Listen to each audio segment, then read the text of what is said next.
My son asked me to borrow money for the 10th time. When I refused, he cursed at me.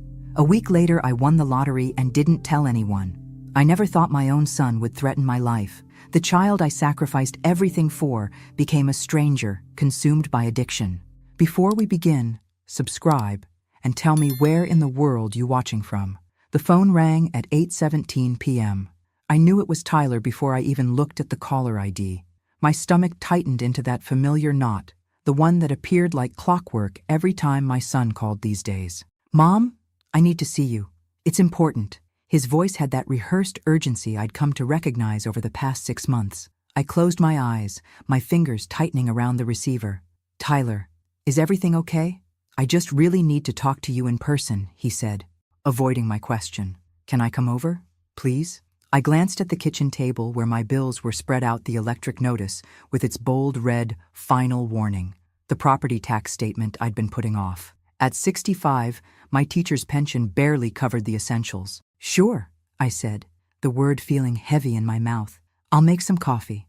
While waiting, I picked up the silver-framed photo on my mantle, Tyler at 16, grinning in his baseball uniform. His eyes still held that spark then, before college, before he dropped out, before whatever darkness consumed him that he refused to discuss. I traced the outline of his face with my fingertip.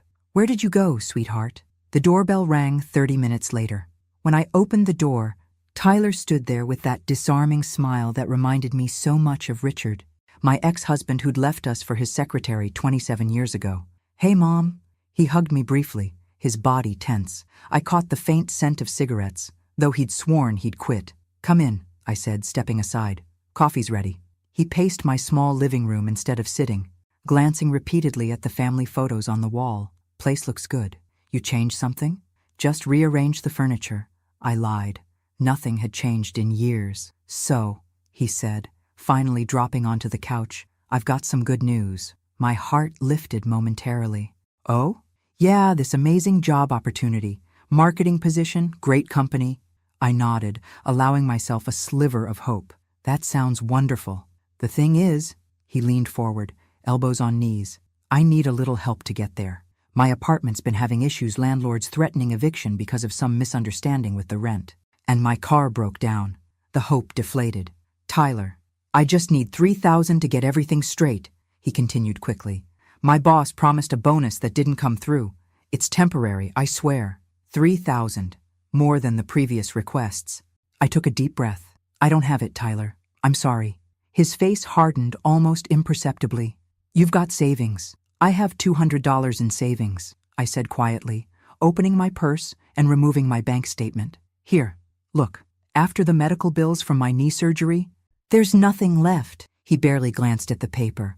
"What about a credit card?" "They're maxed out." "Jesus, Mom." He stood abruptly. "How can you be so bad with money? Dad always said you couldn't manage finances worth a damn." The words stung. Richard had indeed said that, despite the fact that I'd worked 2 jobs after he left us with barely enough child support to cover groceries. "I can give you 200, I said, keeping my voice steady. "And I found information about a free counseling center. They can help with—" "Help?" His voice rose sharply. "You think I need help? Are you calling me crazy now?" "No, Tyler. I'm worried about you. Your mood swings, the constant money problems, these stories that don't quite add up. There it is." He threw his hands up. "You were never there for me. Always at work, always tired, always too busy for your own son. And now you're worried?" I flinched as he knocked a photo off the side table me with my 5th grade class from 8 years ago. The frame cracked against the hardwood floor. "Tyler, please calm down." "You pathetic old woman," he snarled, his face twisted into something I didn't recognize. "You're going to die alone. You know that? And you deserve it." He stepped toward me, his fists clenched. For the first time in my life, I was afraid of my own child. "Get out," I whispered. Then louder, "Get out of my house." Tyler stared at me, breathing hard. Then he drove his fist into the wall beside my head, plaster crumbling onto the carpet. Without another word, he stormed out, slamming the door so hard the windows rattled. In the sudden silence, I slid down the wall to the floor, my whole body trembling. Something caught my eye. My purse on the counter was open, slightly askew from where I'd left it. I crawled over and checked inside. My emergency credit card was still there, but when I checked the kitchen drawer, the spare key I kept hidden was gone. As I sat amid the debris of my son's rage, a terrible clarity washed over me. The boy I raised was gone, and the man who replaced him might actually hurt me next time. For 3 days after Tyler stormed out, I jumped at every sound. Each car door slamming in the neighborhood sent my heart racing. I changed the locks, but sleep remained elusive. Every creak in my old house jolted me awake, convinced he'd returned with the stolen key before I could replace the deadbolt. When my phone rang on Friday morning, I stared at Tyler's name on the screen until it stopped. He called 5 more times that day. I didn't answer. What could I possibly say to the stranger who wore my son's face? Instead, I found myself driving past his apartment building, a shabby 2-story complex 6 blocks from my house. His car wasn't in the lot. I sat in my 15-year-old Toyota, hands gripping the steering wheel, debating whether to leave the $200 I'd promised in his mailbox. "Excuse me, are you looking for someone?" I startled at the voice. A woman in her 50s with concerned eyes stood beside my car. "I'm Tyler Wilson's mother," I said, rolling down my window. Her expression changed instantly. "Margaret? I'm Linda, the property manager. We've spoken on the phone before. Is Tyler home?" I asked, though I already knew the answer. Linda glanced around before leaning closer. "He was evicted 3 days ago. Hasn't paid rent in 4 months. She hesitated. "I probably shouldn't tell you this, but there were people coming at all hours. Arguments about payments. The neighbors complained." My stomach dropped. "Did he leave a forwarding address?" She shook her head. "The unit was trashed, Margaret. Holes in the walls, cigarette burns on the carpet." She touched my shoulder gently. "I'm sorry." I thanked her and drove away, my mind churning. Where was he sleeping? Who were these people demanding payments? The questions haunted me as I pulled into the library parking lot for my volunteer shift. Inside, I mechanically shelved books, finding comfort in their orderly arrangement. If only life could be categorized so neatly. Fiction and nonfiction, problems with clear solutions. Earth to Margaret. My friend Joyce waved her hand in front of my face. "That's the 3rd time you've put psychology books in the travel section." "Sorry." I tried to smile. "Just distracted." "Tyler again?" she asked softly. Something in her tone, gentle understanding without judgment, broke the dam I'd built around my emotions. Tears came suddenly, embarrassingly. Joyce guided me to the break room, sat me down, and placed a cup of tea in my hands. "Tell me," she said simply. So I did. The repeated requests for money, the inconsistent stories, the rage when denied, the missing key. My voice sounded strange to my own ears, like I was telling someone else's tragic story. Joyce listened without interruption. When I finished, she took my hands in hers. "My brother was an addict for 15 years, she said. "Everything you're describing, the manipulation, the anger, the desperate need for money, it's textbook." "Tyler doesn't do drugs," I protested automatically. Joyce's expression was kind, but firm. "Margaret, I recognize the patterns. The person who came to your house wasn't your son, it was the addiction wearing his face. But there's a support group that meets on Thursdays at First Presbyterian," she continued, "for families of people with substance abuse issues. Will you come with me tomorrow?" I wanted to refuse, to defend Tyler, but the memory of his fist punching the wall inches from my head silenced my objections. The next evening, I sat in a circle of strangers who didn't feel like strangers. Their stories mirrored mine with eerie similarity: parents, siblings, children, transformed into manipulative strangers by chemical dependence. A social worker named Sarah spoke directly to my deepest fears. Giving money doesn't help. It enables the addiction to continue. Setting boundaries isn't abandonment. It's often the first step toward recovery. "I've suggested therapy," I said. "He gets furious. Denial is part of addiction," Sarah explained. "Many users need to hit rock bottom before accepting help." That night, I made the hardest decision of my life. I wrote Tyler a letter explaining that I would no longer provide financial support, but would be there when he decided to seek treatment. I blocked his number on my phone, and I cried myself to sleep, mourning the boy in the baseball photo while fearing the man he'd become. Friday evening found me alone at my kitchen table, staring at the lottery ticket I'd purchased weekly for decades, my small ritual of hope. $1 worth of daydreaming. I carefully marked 6 numbers, the same combination I always played: Richard's birthday, our wedding date, Tyler's birthday, the day we bought our first house, the year I started teaching, and my mother's age when she died. As I sealed the ticket in its envelope, I wondered if hope was just another form of addiction, the stubborn belief that somehow, against all odds, everything would magically transform for the better. Saturday morning, my usual routine, coffee, toast, and the weekly disappointment of checking my lottery numbers on TV. I balanced my checkbook while waiting for the announcement, calculating how many months I could stretch my pension before touching my meager retirement account. The cheerful announcer appeared on screen. I absently noted the numbers as they appeared, not really watching until wait. I grabbed my ticket, pulse quickening. The first number matched, so did the second, and the third. My hands trembled as I checked all 6 numbers, then checked again and again. This can't be right, I whispered to my empty kitchen. But it was. All 6 numbers, my numbers glowed on the screen. The announcer confirmed the jackpot, $47 million. My first instinct was to call Tyler. My finger hovered over the unblock button on my phone. Then I remembered his face contorted with rage, his fist in my wall, his voice calling me a pathetic old woman. If he knew about this money, the clarity hit me with stunning force. Tyler would consume every penny, destroying himself in the process. Whatever his payments were for drugs, gambling debts, loan sharks, this windfall would accelerate his self-destruction. I spent the day researching, discovering that Pennsylvania allowed lottery winners to remain anonymous by claiming prizes through trusts. Monday morning, I drove to a law firm specializing in estate planning, 2 towns away where nobody knew me. I need absolute confidentiality, I told the attorney, a silver-haired woman named Patricia. Is that something you can guarantee? She nodded, professional and unfazed by my nervousness. Attorney-client privilege is sacrosanct, Ms. Wilson. How can I help you? I slid the ticket across her desk. Her eyes widened slightly, the only indication that she understood the magnitude of what lay between us. I need to claim this without anyone knowing it's me, I said, especially my son. She didn't ask why, just nodded. We'll establish a blind trust. The Lottery Commission will announce that the Pine Valley Trust claimed the prize, not Margaret Wilson. Only the trustees, myself, and whomever else you designate will know your identity. And this is completely legal? I asked. Absolutely.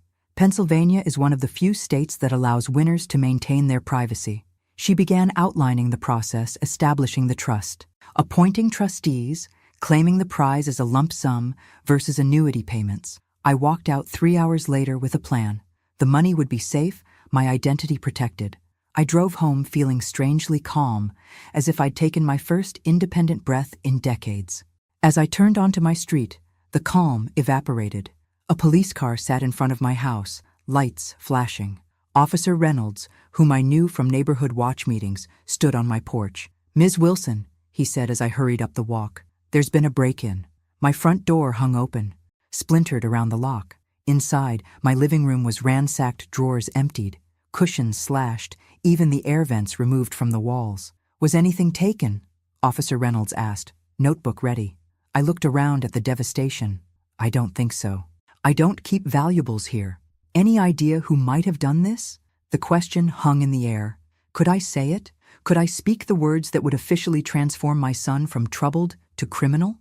Before I could answer, my phone rang an unknown number. I answered automatically. Mom? Tyler's voice, desperate and slurred. I need to see you right now. It's life or death. I looked at the destroyed remnants of my home, then at Officer Reynolds waiting for my answer. No, I said firmly, both to Tyler and to myself. I don't know who would do something like this. As I ended the call, I realized I'd made my choice. I would protect my son from the consequences of his actions one last time, but I would not surrender my life or my newfound fortune to his chaos. When Officer Reynolds finally left, promising increased patrols in the neighborhood, I sat amid the wreckage of my living room, numb. The lottery ticket, my golden ticket, was safely locked in Patricia's office safe. No one had stolen anything because there was nothing of value to take. Nothing except my peace of mind. My phone rang again, the same unknown number. Tyler, undoubtedly. I silenced it and began the painstaking process of putting my home back together, stuffing cotton back into slashed cushions, rehanging pictures, sweeping up broken glass. With each item I restored, my resolve strengthened. I would not be a victim, not of Tyler's addiction, not of Richard's abandonment, not of my own misplaced maternal guilt. As I swept shards of my favorite teacup into a dustpan, another call came through Joyce. "The library just called," she said. "You didn't show up for your shift, and you've never missed without calling. Are you okay?"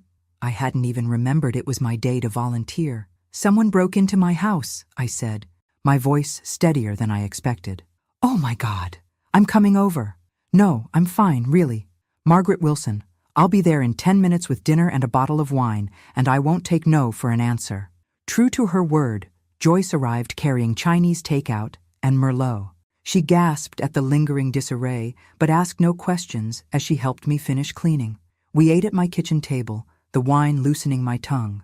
"I think it was Tyler," I confessed, "but I didn't tell the police." Joyce nodded, unsurprised. "What are you going to do now?" "I don't know," I said honestly. Then, making a split-second decision to trust her, "Joyce, something else happened, something big, but you have to promise not to tell anyone." Her eyes widened as I told her about the lottery win and the trust. When I finished, she let out a low whistle. $47 million, she murmured. "And you're not telling Tyler." "I can't," I said simply. "It would kill him." The next morning, I met with Patricia again. We finalized the blind trust with her as primary trustee. The Pine Valley Trust officially claimed the lottery prize, opting for the lump sum payment of $29.3 million after taxes. Patricia helped me establish a new bank account under an LLC, separate from my personal finances. We created a conservative investment strategy to ensure the principal remained untouched while generating income. "What about your son?" she asked carefully. "Do you want to include any provisions for him?" I hesitated. "Not directly, not yet, but I'd like to set aside a portion that could potentially help him in the future for treatment or education if circumstances change." She nodded, making notes. "And for yourself? Any immediate plans?" For the first time, I considered what this windfall meant for me personally. All my adult life had been defined by sacrifice for Tyler, for my students, for everyone but myself. "I'd like to fix up my house," I said finally. "Nothing extravagant, just repairs I've been putting off. And maybe a trip somewhere." "Ms. Wilson," Patricia said gently, "you can afford to dream bigger." That afternoon, I drove home along a familiar route, but saw my neighborhood with new eyes. My little house with its peeling paint and sagging porch could be transformed. I could move anywhere, do anything. The possibilities were dizzying. As I turned onto my street, my newfound optimism evaporated.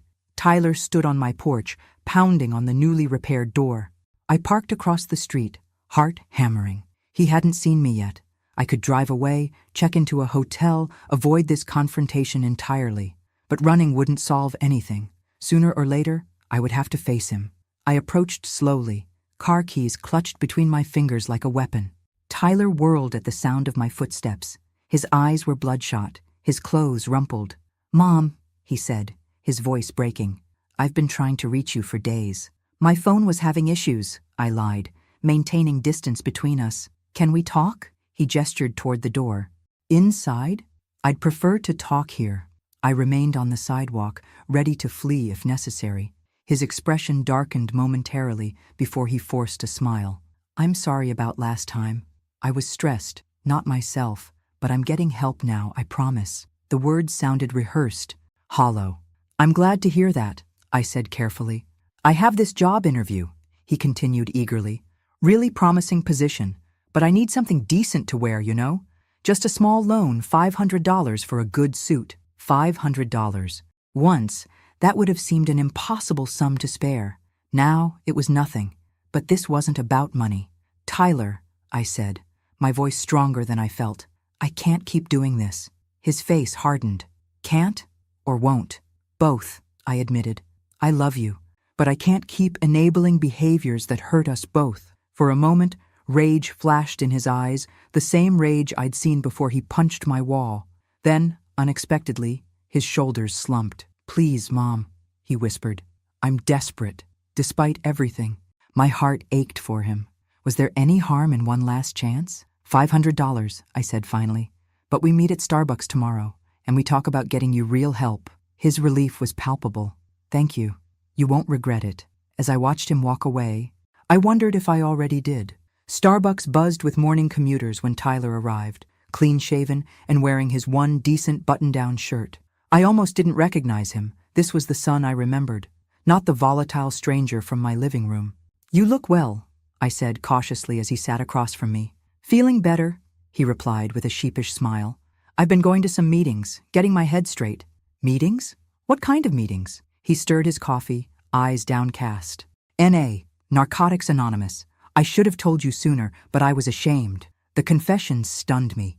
He'd never admitted to drug use before, always denied it vehemently when I suggested it. "How long?" I asked, my voice barely audible above the coffee shop chatter. "It started in college. Just pills for exam stress, you know? Then it escalated." He looked up, eyes glistening. "I'm 14 days clean now. It's not much, but it's a start." I wanted desperately to believe him. The vulnerability in his expression seemed genuine, his contrition authentic. "The job interview is real," he continued. "Entry-level position at an insurance agency. Nothing glamorous, but it's honest work with benefits." He pulled out a printed email confirming the interview. "It's tomorrow at 2 a.m. I just need to look presentable." I slid an envelope across the table. $500, as promised. He took it, hands trembling slightly. "I'll pay you back, Mom. Every penny. I don't care about the money, Tyler. I care about you getting well." "I know." He reached across the table and squeezed my hand. "I'm trying, really trying this time." Over the next 3 weeks, Tyler became the son I'd longed for all these years. He called regularly just to check in, never asking for money. He got the insurance job and proudly showed me his first paycheck. He brought dinner on Sundays, helped fix my leaky faucet, and spoke openly about his recovery struggles. "One day at a time," he'd say, echoing the N.A. mantra he claimed to have embraced. I began to relax, to hope. Maybe the break-in had been someone else. Maybe hitting rock bottom had finally shocked him into change. Maybe I could eventually tell him about the lottery winnings and even set up a trust for him. We settled into a comfortable routine. I carefully maintained my modest lifestyle, making only necessary repairs to my house, a new roof, updated plumbing, nothing that would raise eyebrows. One Sunday evening, as Tyler was helping me wash dishes after dinner, he casually mentioned, "I noticed Mr. Abernathy got a new Lexus. Pretty fancy for a retired principal." "His daughter's a surgeon in Boston," I replied. "I think it was a birthday gift." "Speaking of cars," Tyler continued, "yours is what, 15 years old? Ever think about upgrading?" I changed the subject, but the question lingered uneasily. Had he noticed something? Was he fishing for information? The following Wednesday, I returned early from grocery shopping, having forgotten my list. As I quietly entered through the back door, I heard movement in my bedroom. Tyler stood at my dresser, rifling through my jewelry box. He hadn't heard me come in. "What are you doing?" I asked. He jumped, nearly dropping the small pearl earrings Richard had given me on our 5th anniversary. "Jesus, Mom, you scared me." "Why are you in my bedroom?" My voice was surprisingly steady. "I was looking for aspirin," he said quickly. "Migraine. In my jewelry box?" His expression shifted, the mask of the devoted son slipping for just an instant. "I thought maybe you had one of those pill cases, you know, the decorative kind." It was a flimsy lie, but I pretended to accept it. "Aspirin's in the bathroom cabinet, always has been." That night, after Tyler left, I sat at my kitchen table staring at my phone. Joyce answered on the second ring. "I need advice," I said, without preamble, "and maybe a place to stay for a few days." Joyce's guest room became my sanctuary for the weekend. I told Tyler I was visiting a former teaching colleague in Philadelphia, buying time to think and plan. "Something's not right," I confided to Joyce over Saturday morning coffee. "He's playing a role the perfect son." But I caught him searching my bedroom. Joyce's husband, retired Detective Frank Williams, joined us at the table. "Margaret, I don't want to overstep, but have you considered putting up cameras?" The suggestion horrified me. Initially, spying on my own son felt wrong. But then I remembered the ransacked living room, the fist through my wall, the missing key. "I know a guy who installs security systems," Frank continued. "Discreet ones. I could give him a call."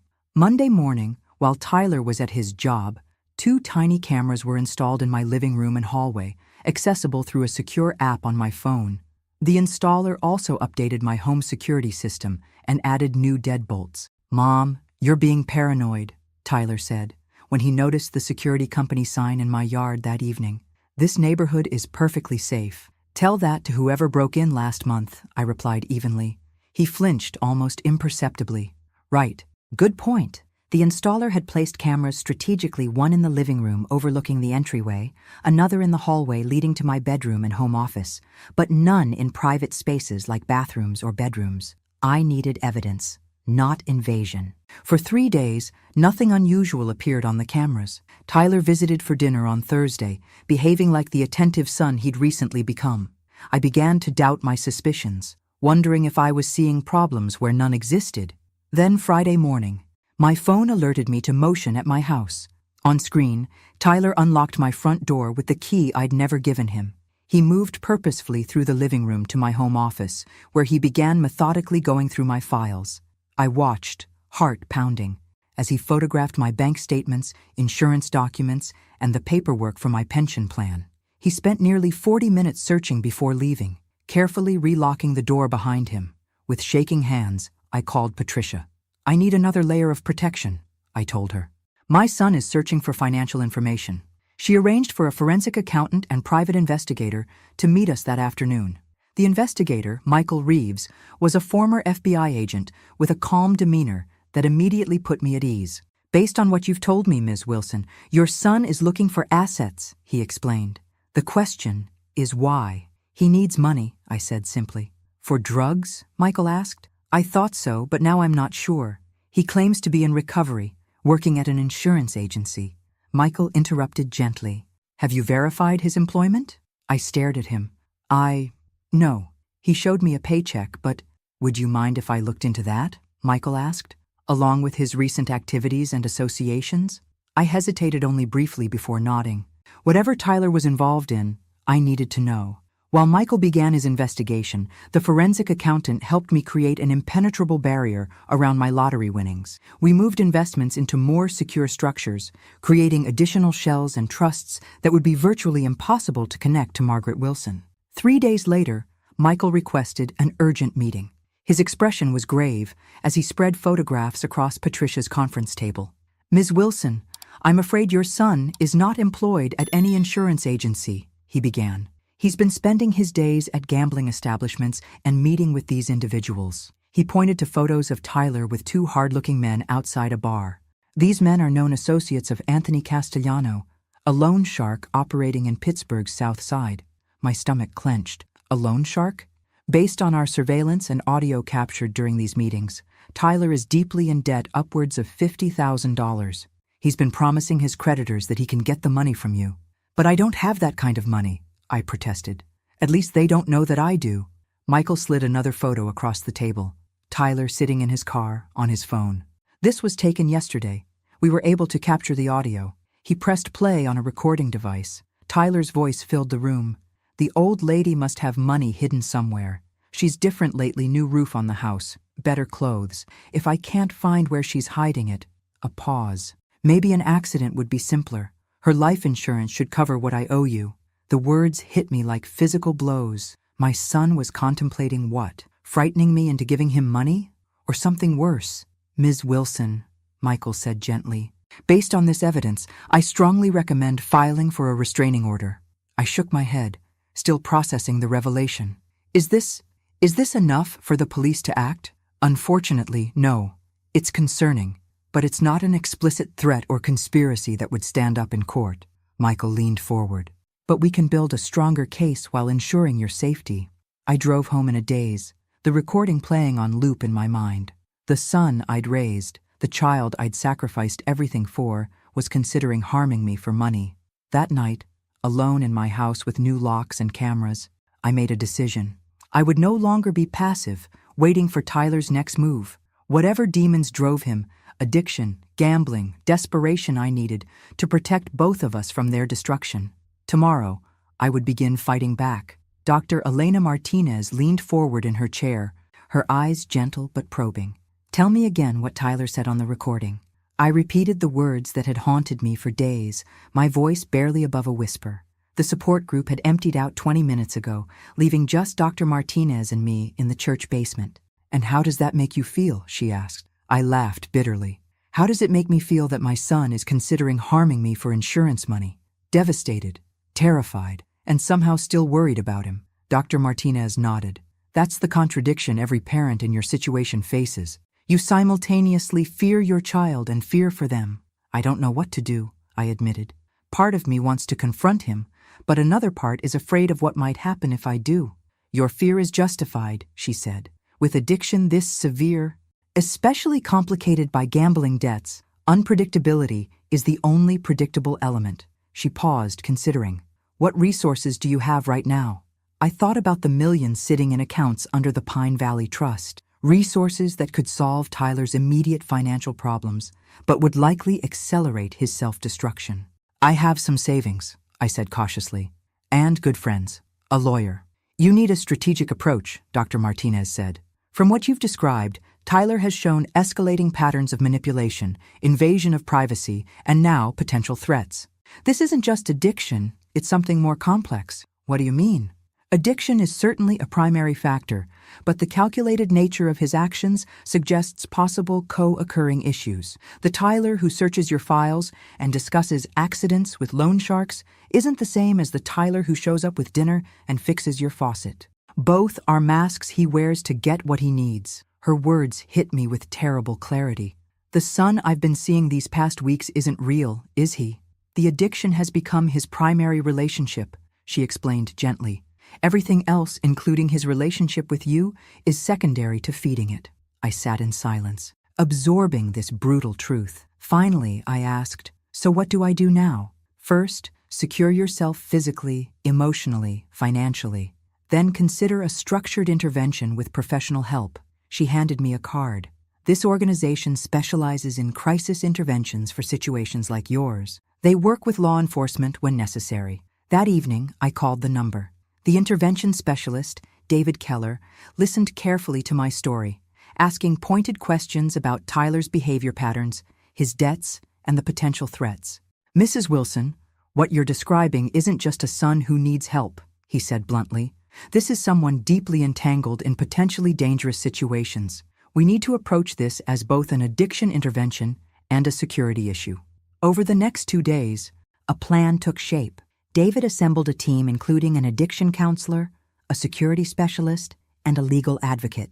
Using some of my lottery winnings discreetly channeled through the trust, I secured a place for Tyler at an inpatient treatment facility that specialized in dual diagnosis cases. Meanwhile, Michael Reeves continued his surveillance, documenting Tyler's increasingly desperate meetings with his creditors. The security team installed additional cameras around my property and provided me with a panic button connected directly to police dispatch. We're gathering evidence, Michael explained during our daily briefing, but we're also preparing for direct intervention if necessary. The night before the planned intervention, I sat in my kitchen unable to sleep, staring at old photos of Tyler, his first baseball game, high school graduation, the early college years before everything went wrong. When had I lost him? Could I get him back? My phone buzzed with a text from Joyce. You're doing the right thing. Stay strong. I'm here, whatever happens. As dawn broke, I made a final call to the intervention team. I'm ready, I told David. Let's bring my son home. The carefully orchestrated plan began at 10 a.m. I waited at a secure location while the intervention team approached Tyler at his current residence, a motel on the outskirts of Pittsburgh. They would present him with 2 options: enter treatment immediately, or face the legal consequences of his actions, including the evidence we'd gathered about his threats. At 10:43, my phone rang David's number. Mrs. Wilson, he said, his voice tight. There's been a complication. Tyler wasn't at the motel. According to his roommate, he left last night saying he needed to settle things with his mother once and for all. My blood ran cold. What does that mean? We don't know. But given the circumstances, we've notified the police. They're sending a patrol car to your house now to check. I didn't hear the rest. My security app had just sent an alert motion detected at my front door. On my phone screen, I watched as Tyler pounded on my door, then moved to try the windows. He was alone, agitated, constantly looking over his shoulder. After finding no way in, he returned to his car and pulled something from the trunk, a crowbar. With shaking fingers, I pressed the panic button.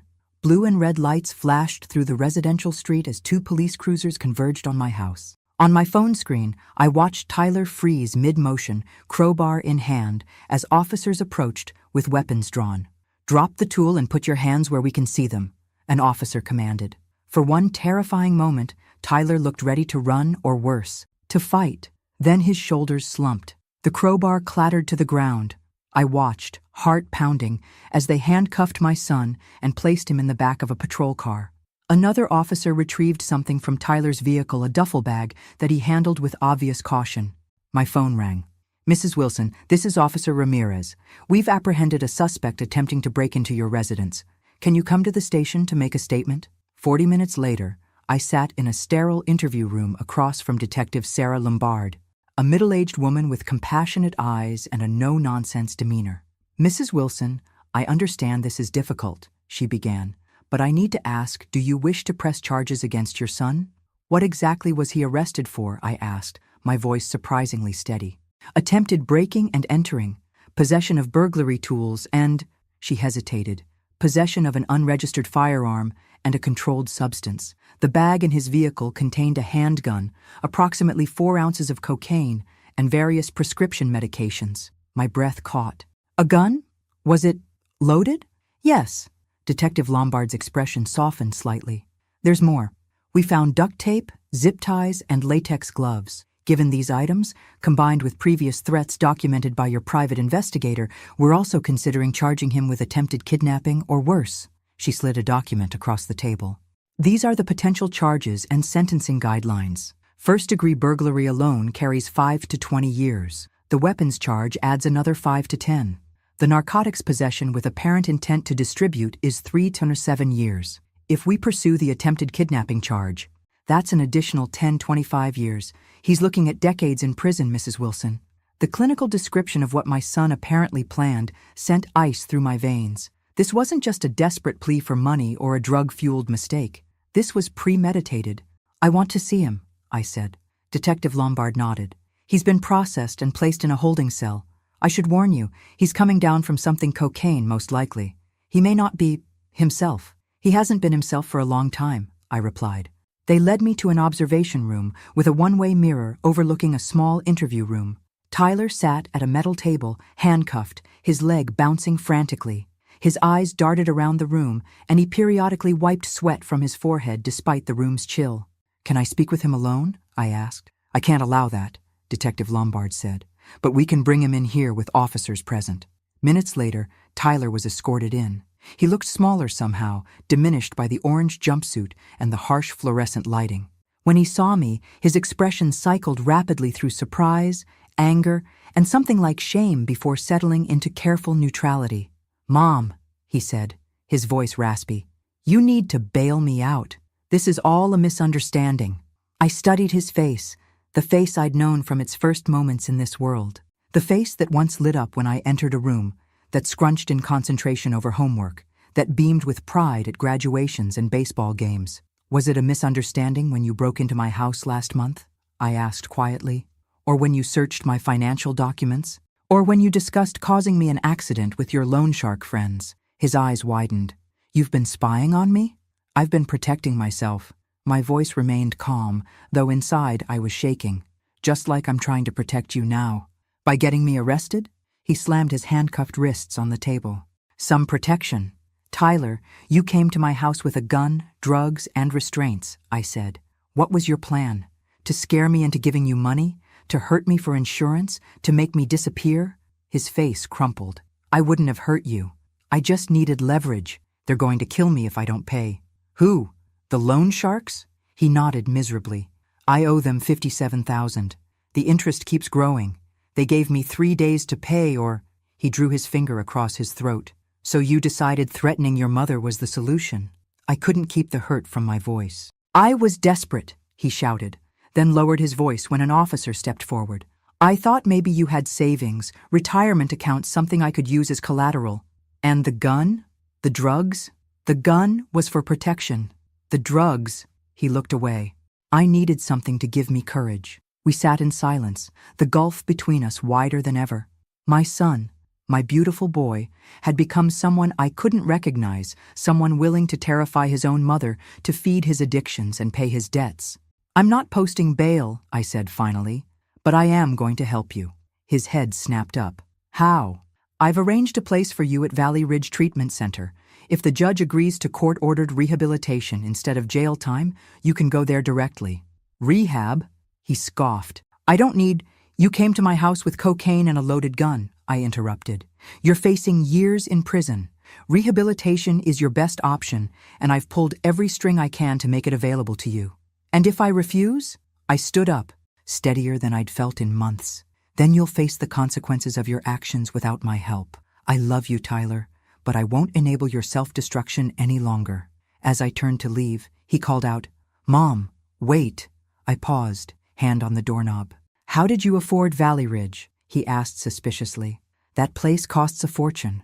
I looked back at my son, desperate, calculating even now. "I have resources you don't know about," I said simply. "And they're going to help you get well, not feed whatever is destroying you." I walked out, leaving Tyler staring after me, confusion replacing the manipulation on his face for the first time in years. 6 weeks passed with Tyler in Valley Ridge's secure rehabilitation facility. The court had agreed to treatment in lieu of immediate prosecution, with charges held in abeyance pending successful completion of the program. His cooperation with authorities regarding the loan shark operation had helped secure this arrangement. The prosecutor initially balked at the idea, given the severity of the charges, but Michael Reeves and Patricia had coordinated an effective strategy. Tyler provided critical information about Castellanos' illegal loan operation, which law enforcement had been trying to crack for years. The district attorney agreed to the diversion program after Tyler's cooperation led to 3 high-profile arrests. The deal wasn't lenient. Tyler would still face reduced charges upon completion of treatment, likely resulting in probation rather than incarceration, and he would remain under court supervision for years. One failed drug test would send him directly to prison to face the original charges. I received weekly progress reports from his counselors.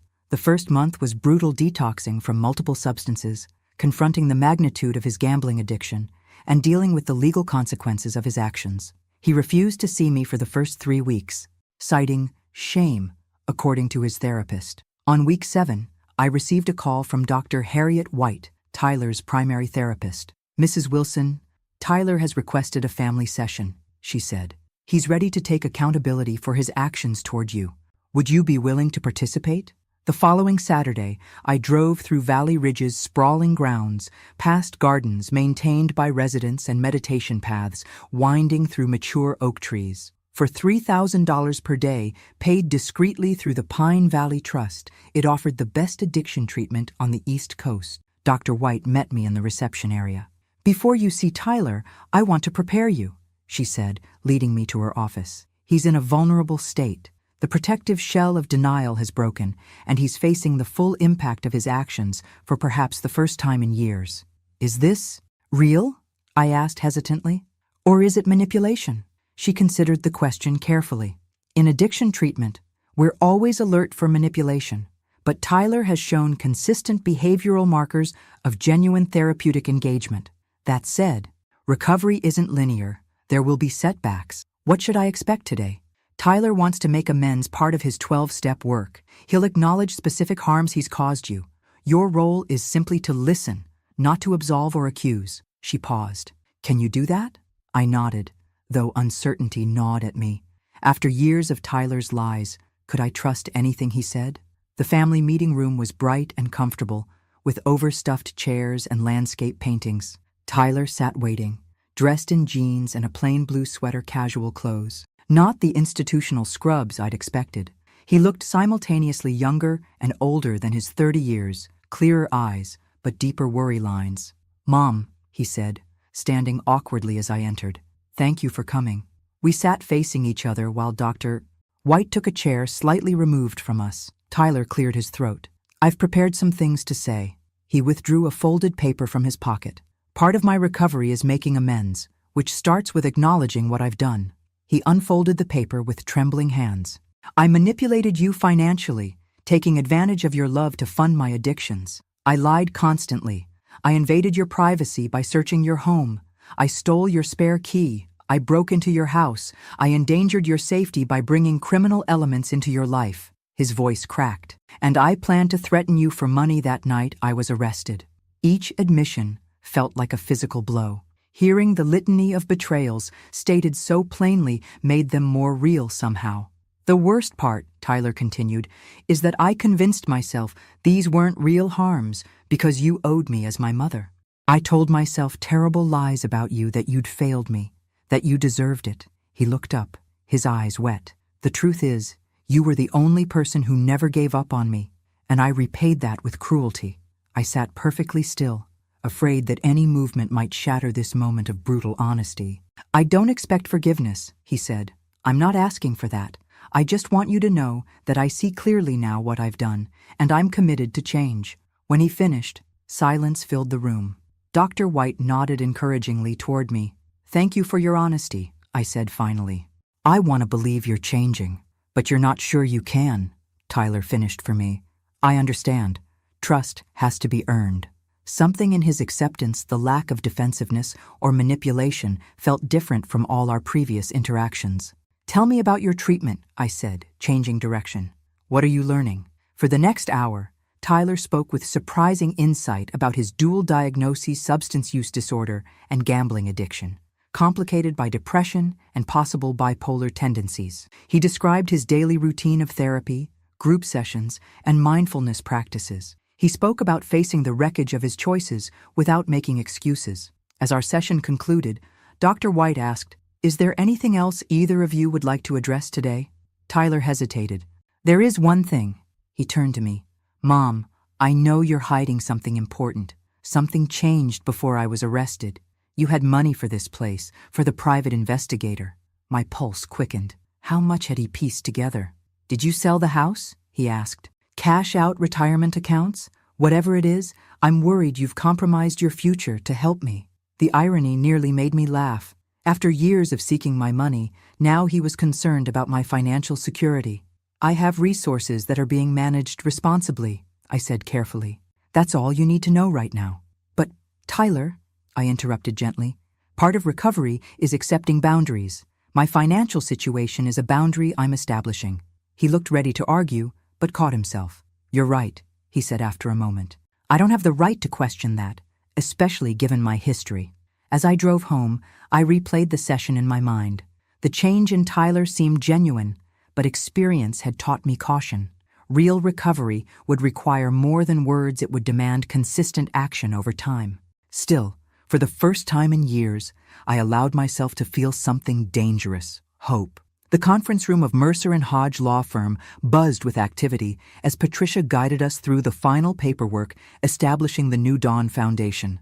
After 9 months of planning, my vision was becoming reality. "Once you sign these documents," Patricia explained, "the foundation will be officially incorporated as a 501c3 nonprofit organization with an initial endowment of $15 million from the Pine Valley Trust." I signed where indicated, feeling a sense of purpose I hadn't experienced since my teaching days. The New Dawn Foundation would provide treatment scholarships for addiction patients who couldn't afford quality care, fund research into more effective recovery protocols, and support families affected by substance abuse. "Congratulations, Margaret," said Dr. Martinez, who had joined our board as clinical advisor. "This foundation will change countless lives." To protect my privacy, I would serve officially only as a board member and program director, not as the primary donor. The organizational structure created by Patricia's team effectively obscured the connection between the lottery winnings and the foundation.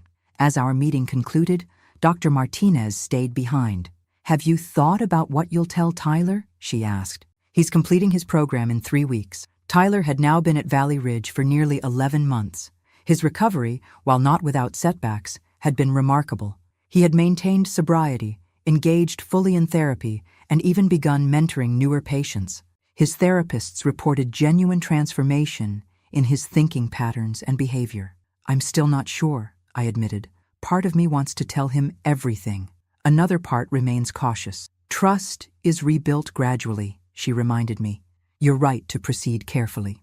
The following Sunday, I visited Tyler at Valley Ridge. These visits had become bi-weekly rituals, no longer supervised therapy sessions, but increasingly normal conversations between mother and son. We walked the facility's garden paths, autumn leaves crunching beneath our feet. Tyler looked healthy, clear-eyed, steady, present in a way he hadn't been for years.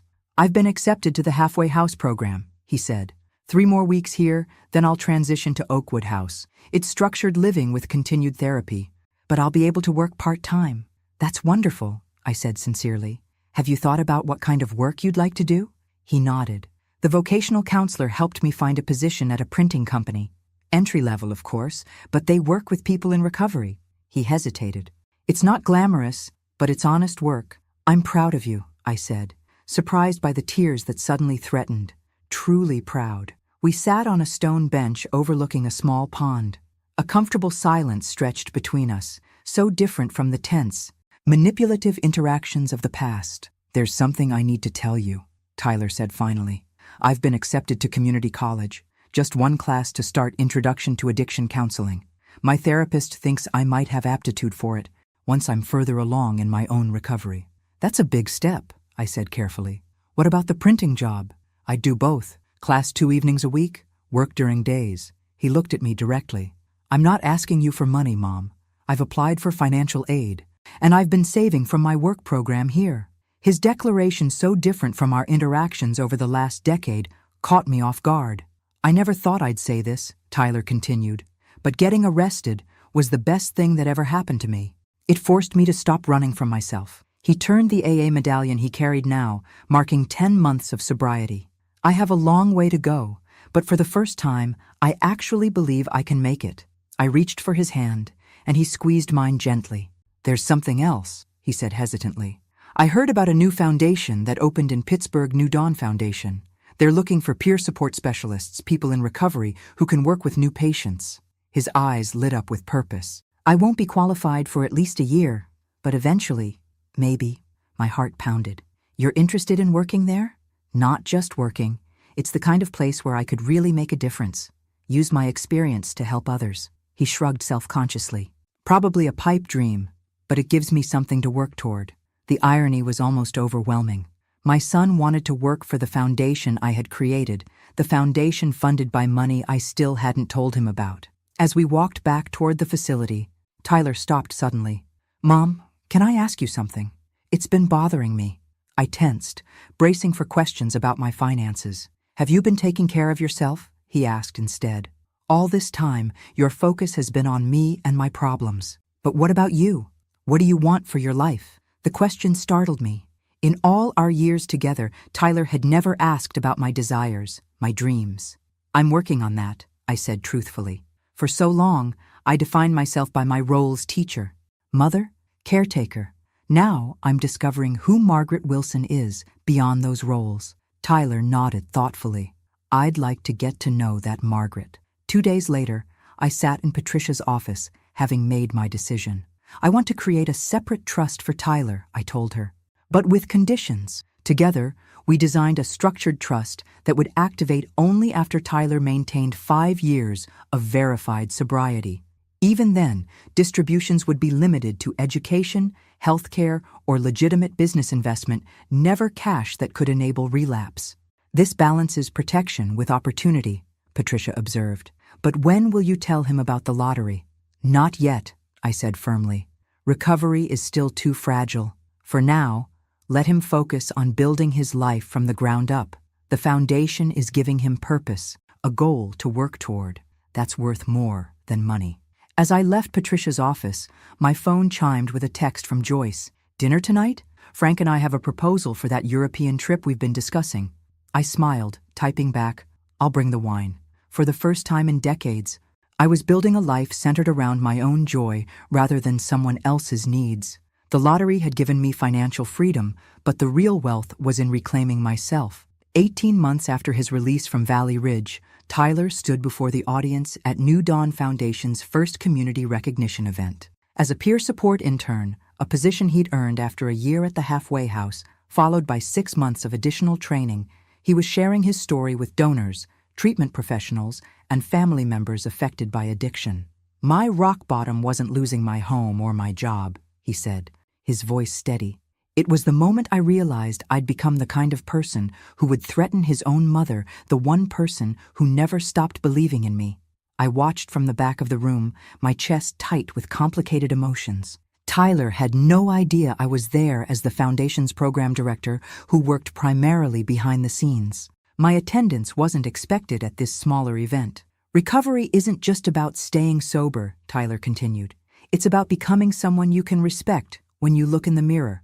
I'm still working on that every day. After the presentations, I slipped out before Tyler could see me. My taxi driver recognized me as I gave him my address. "Hey, aren't you Tyler Wilson's mom?" he asked, glancing at me in the rearview mirror. "My brother's in the new Dawn program. Says your son is one of the best peer counselors they've got." "Yes, that's my son," I said, a strange pride filling me. Must be nice seeing him doing so well after everything. I nodded, wondering exactly how much everything this stranger knew. At home, I poured a glass of wine and called Joyce. "He was amazing," I told her. "Confident, articulate, genuinely passionate about helping others." "So when are you going to tell him?" Joyce asked. "About the foundation? About the lottery?" "I don't know," I admitted. "The longer I wait, the harder it gets." The opportunity presented itself sooner than expected. 3 days later, Tyler called, sounding agitated. "Mom, can I come over tonight? There's something I need to talk to you about." My stomach tightened with instinctive worry. "Is everything okay?" "Yes, no, I don't know. I just need to talk to you in person." He arrived at 7, pacing my living room just as he had years ago when asking for money. But this time, his agitation seemed different, confused rather than manipulative. "Mom, something weird is happening at the foundation," he began. "I overheard the executive director talking about Margaret's vision and checking with Margaret about program decisions. They mentioned you by name, but when I asked about it, everyone got weirdly evasive." I sat very still, heart pounding. This moment had always been inevitable. "Then yesterday," Tyler continued, "I was filing donor acknowledgments and I saw the Pine Valley Trust listed as the primary donor, $15 million. The same trust that paid for my treatment." He stopped pacing and looked directly at me. "What's going on, Mom? How are you connected to all this?" The moment stretched between us, fraught with potential consequences. I could manufacture an explanation, maintain the separation between my lottery winnings and my public life, or I could finally tell the truth. "Sit down, Tyler," I said quietly. "There's something I need to tell you." For the next hour, I explained everything the lottery win 2 years ago. My decision to keep it secret, the blind trust, and the creation of the foundation. I showed him documentation Patricia had prepared for this eventual revelation. $47 million, he whispered, stunned. "All this time?" "Yes. And you didn't tell me because when I won, you were still in active addiction," I said gently. "You had just broken into my house looking for money. You were involved with loan sharks. You had discussed causing me harm for insurance money." He flinched at each reminder, but didn't deny anything. "And after I got clean? During this last year and a half? I wanted to be sure the changes were real, not motivated by money." I met his gaze steadily. "And I wanted you to build a life based on your own efforts, not an inheritance." Tyler stood and walked to the window, his back to me. For a long moment he said nothing, shoulders rigid with tension. I braced myself for anger, for accusations, for demands, the old Tyler resurging. When he turned, his face was a storm of conflicting emotions. "How could you keep this from me?" he demanded, voice rising. "After everything we've been through, the therapy, the honesty work you've been lying this whole time?" I remained calm. "I wasn't ready to tell you yet. There's a difference between lying and maintaining privacy while you focused on recovery." "Privacy?" He laughed bitterly. "You founded an entire organization I've been working for, and you didn't think that was relevant to tell me?" "Tyler," he paced the room, running hands through his hair. "Do you have any idea what this feels like? To learn your whole life has been manipulated?" I let him process, watching as he moved from anger to hurt to confusion. Finally, he stopped pacing. "You know what?" he said quietly. "You were right. Of all possible responses, this was the last I expected." "What?" "If I'd known about that money back then, it would have killed me," he said simply. "I would have found a way to get it, used it to destroy myself." He shook his head. "Even 6 months ago, I'm not sure I could have handled knowing." Relief washed through me. And now? Now, he paused, considering. Now I just want to say thank you. Not for the money, I understand there are conditions on that, and there should be. He took a deep breath. Thank you for having the courage to let me hit bottom instead of rescuing me. Thank you for creating something meaningful out of a terrible situation. He returned to the couch, sitting closer this time. So what happens now? Are you going to announce that you're the founder of New Dawn? No, I said. I prefer working behind the scenes. The foundation is bigger than me. Tyler nodded thoughtfully. There's just one thing I need to know.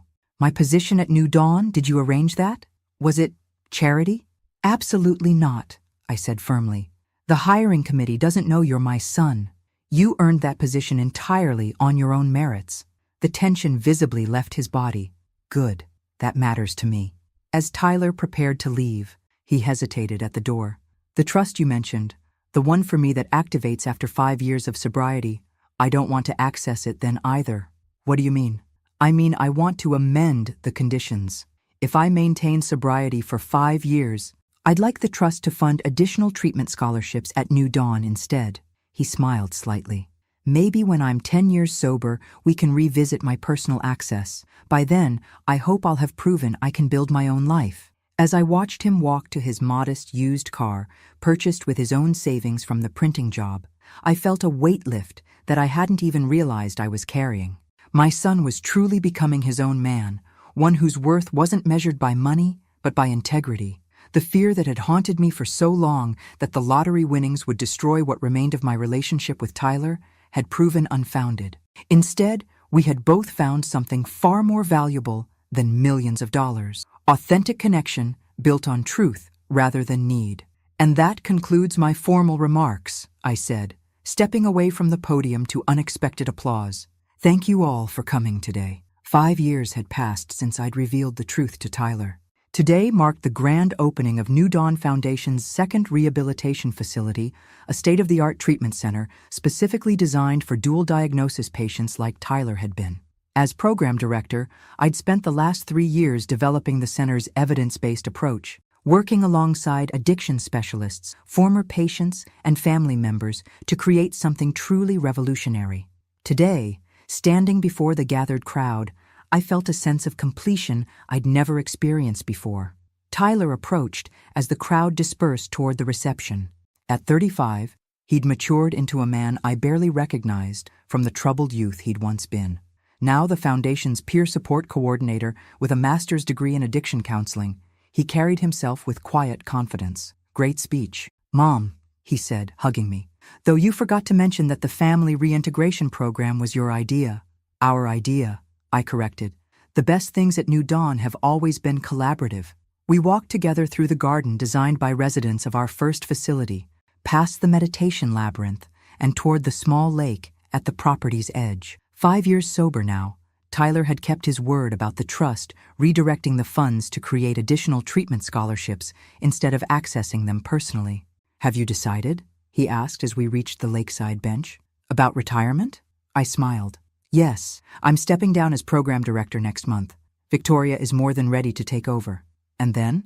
Joyce and I are finally taking that European trip we've been planning for years. 3 months exploring everything from the Louvre to the Greek Isles. I turned to face him fully. But that's not the big news. Tyler raised an eyebrow expectantly. I'm going public, Tyler, about everything, the lottery, the foundation, our story.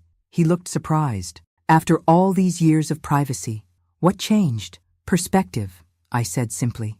I've realized our story might help others struggling with addiction in their families. Not the money part, that was just a catalyst, but the journey from enabling to healthy boundaries, from fear to trust.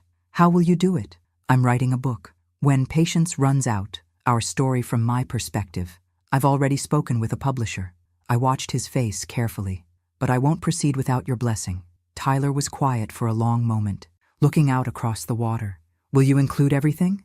The threats? The break-ins? The arrest? Yes, I said honestly. But also the recovery, the transformation, the reconciliation, the full journey. He nodded slowly. Then I think you should do it.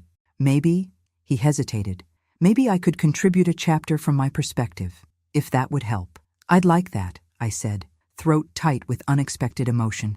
As we walked back toward the reception, Tyler asked, "Have you ever regretted it? Not telling me about the lottery right away?" "Never," I answered without hesitation. Money would have been a poor substitute for what we've built instead: trust, respect, genuine connection.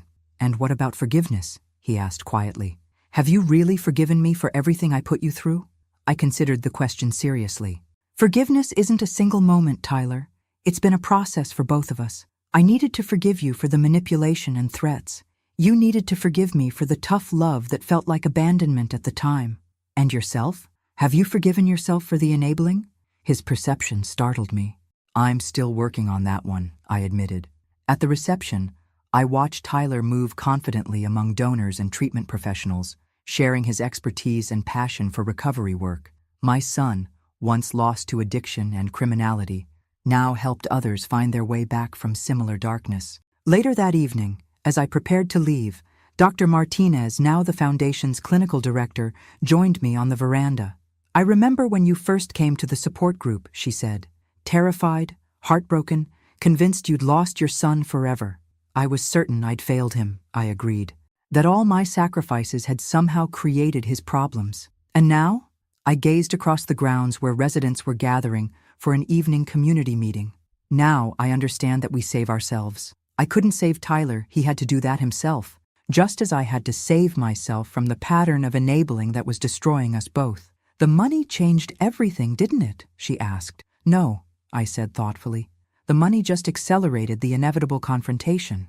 The real change came from finding my voice, setting boundaries, demanding truth." I smiled. "Things I could have done without a penny to my name."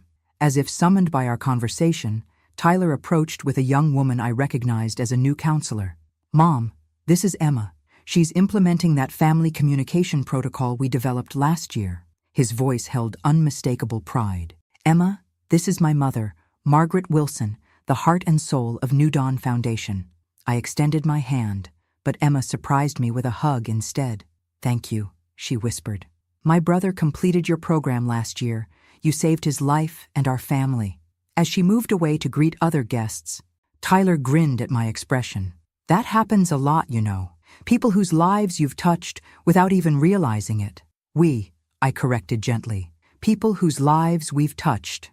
That night, driving home to the modest house I'd kept all these years, despite having the means to live anywhere, I reflected on the journey that had brought us here. From desperate single mother to terrified victim to empowered advocate, from lottery winner to philanthropist to author, the road had been neither straight nor easy. There had been setbacks, moments when Tyler struggled, when old patterns threatened to resurface, when trust remained fragile.